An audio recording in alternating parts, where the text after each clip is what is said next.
kafir atau kufur itu jangan diartikan kita sombong, bukan. Kafir atau kufur itu menutup hati kita itu supaya hati kita itu nggak kotor. Dengan apa? Dengan dikotori prasangka-prasangka kita sendiri. Apalagi yang membuat kotor hati kita itu dengar cerita orang lain.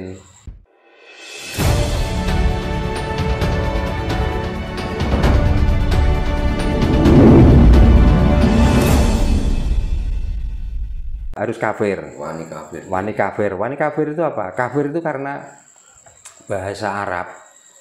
Artinya kafir itu tertutup. Maka orang yang mau ketemu Tuhan harus berani menutup hatinya dengan angan-angan yang tidak jelas itu. Ya tentang Tuhan, tentang surga, tentang neraka.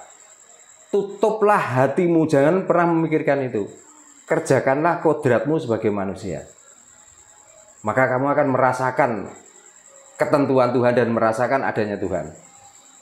Gitu. Nah, yang namanya nutup ya enggak hanya sekedar Tuhan atau siksa dan pahala, jangan gitu. Ya termasuk makan, tutup juga. Kok dahaga ya tutup, jangan minum. Bagaimana nanti rasanya?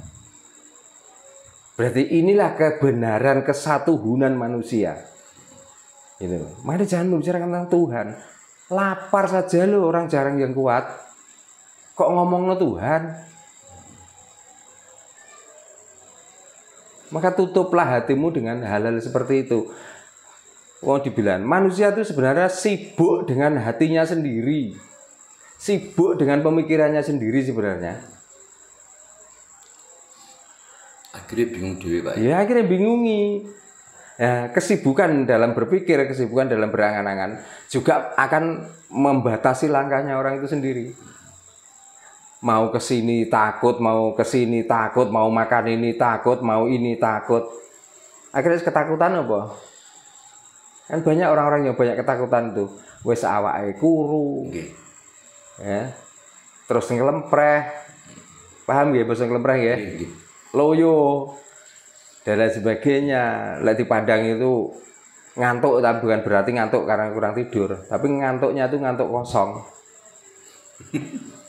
Nah, orang yang sudah kelihatan ngantuk kosong itu dianggap orang pinter, dianggap orang sakti. Akhirnya. Nah, karena sudah ada yang menganggap, apa yang terjadi? Dilanjutkan. Akhirnya apa? Akhirnya jadi tukang ngarang, jadi tukang cerita, tukang bujui, tukang nyasar wong. Nah itu orang-orang yang masih terbuka hatinya. Jadi kafir atau kufur itu jangan diartikan kita sombong, bukan. Kafir atau kufur itu menutup hati kita itu supaya hati kita itu nggak kotor. Dengan apa? Dengan dikotori prasangka-prasangka kita sendiri. Apalagi yang membuat kotor hati kita itu dengar cerita orang lain. Yang cerita orang lain itu belum tentu kebenarannya. Gitu. Berarti intinya jika ada orang yang mengklaim kita kafir itu kita nggak takut ya. Nah untuk apa takut? Pak, ya? Kalau saya malah minta diomongno kafir kok. Mendingan kafir apa enak loh Mas. Nggih, Pak. Jadi usume wong do yamene do kegiatan murah, mari awak dhewe gak usah. Berani kafir guys. Nah, yang ketiga harus berani tadi mati kafir, keluar dari umat Muhammad. Ya. Maka ketahuilah,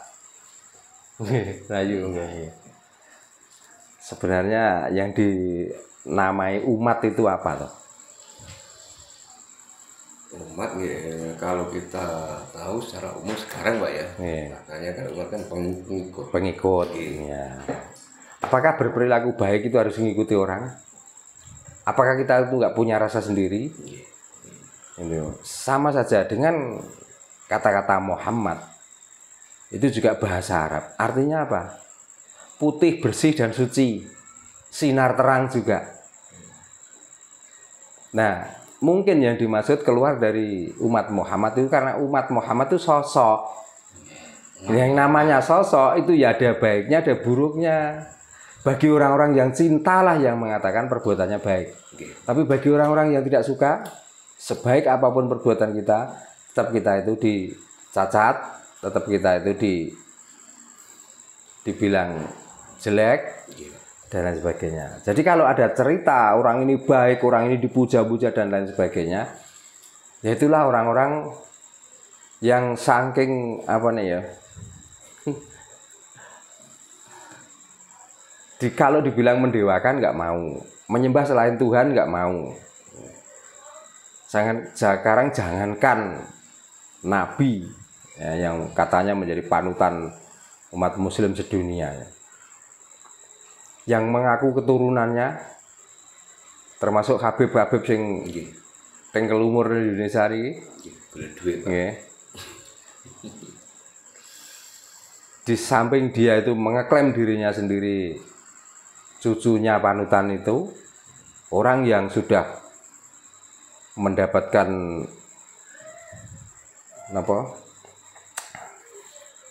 jatah di surga, tapi apa yang dilakukan? Menipu. Ada yang jualan sorban, ada yang jualan sandal, ada yang jualan air.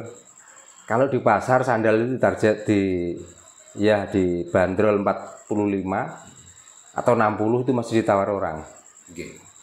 Tapi kalau sudah sandalnya Habib, coba di samping suruh beli mahal, disuruh menciumi. Berarti kan karena pikir dan angan-angan manusia itulah maka merendahkan dirinya sendiri. Bahkan sampai sandal orang itu dicium, dipuja-puja, tapi dia juga mempunyai fatwa menyekutukan Tuhan itu dosa. Nah, tapi kalau memuja-muja Habib, kalau menyembah-nyembah Habib, akan mendapatkan sapangat. Nah, padahal orang menjadi mukibinya tuh gak ada yang namanya supangat tuh, atau sapangat. Nah, tapi sekarang Habib banyak yang jualan makom palsu itu Pak. Terus pokoknya macam-macam lah. Makanya ya begitulah. Makanya kita tutup hati kita dengan hal seperti itu. Kita percaya orang itu boleh, ya. Wong orang kok gak percaya sama orang. Tapi di dalam bahasa Jawa, anggeguruo sira kaki, marang wong kang bener martabate. Dalam arti martabat itu ya luarnya, ya dalamnya, ya perilakunya. Yang diguru apa? Yang diguru orangnya apa perilakunya? Perilakunya yang harus kita gurui. Dalam arti apakah guru nanti pergi ke WC terus kita ngikut? Enggak, bukan begitu.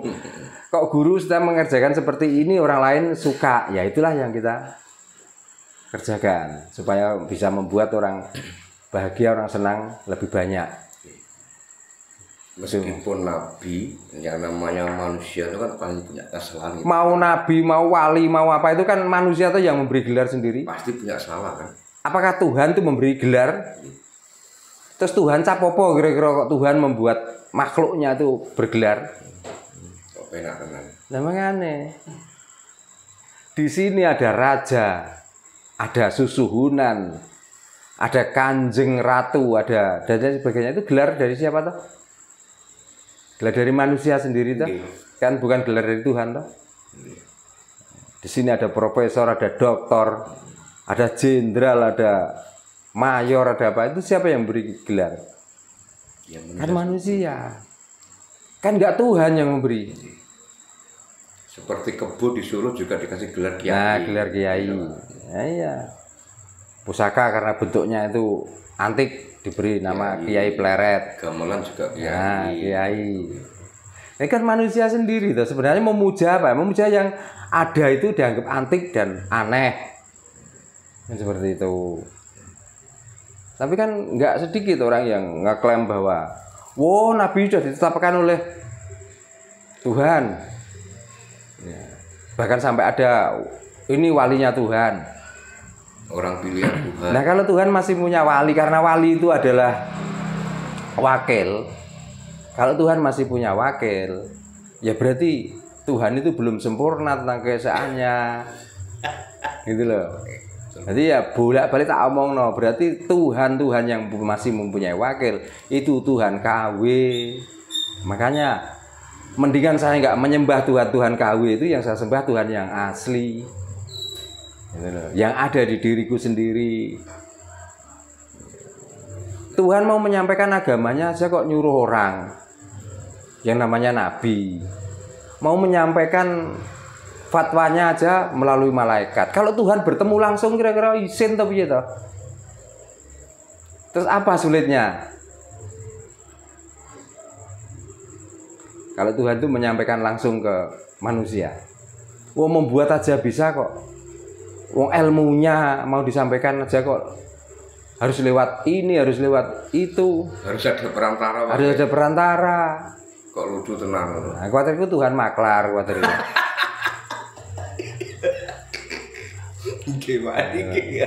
Makanya harus berani itu tadi keluar dari umatnya Nabi Muhammad. Berarti pas Pak G, apa yang diomongkan orang. Menurut saya Mas, belum tentu sesuai dengan yang menyampaikan. Kan ini tadi tentang cerita disampaikan ke saya. Nah, saya disuruh menggarisbawahi. Nah, menurut saya itu seperti itu. Itu. Makanya kalau bisa otak dan pikiran kita itu jangan dikotori dengan hal seperti itu. Mendingan kalau kita bisa berbuat baik, berbuatlah. Kalau nggak bisa jangan berbuat jelek. Itu loh. Lah pulau-pulau dadi rong pulau bahasane wong Jawa. Pak awak dhewe iki sing nglakoni elek. Lah nek gak nglakoni elek awak dhewe iki jejere menungso. Oh, manusia itu masih ada nafsu, masih ada keinginan. Daripada keinginan nggak tercapai malah membuat gerundel, membuat gak enak, kan mendingan dilakoni. Dan dilakoni kan baru tahu nanti efeknya. Oh, ternyata nek kita lakoni ku dadi elek, nek kita lakoni dadi apa?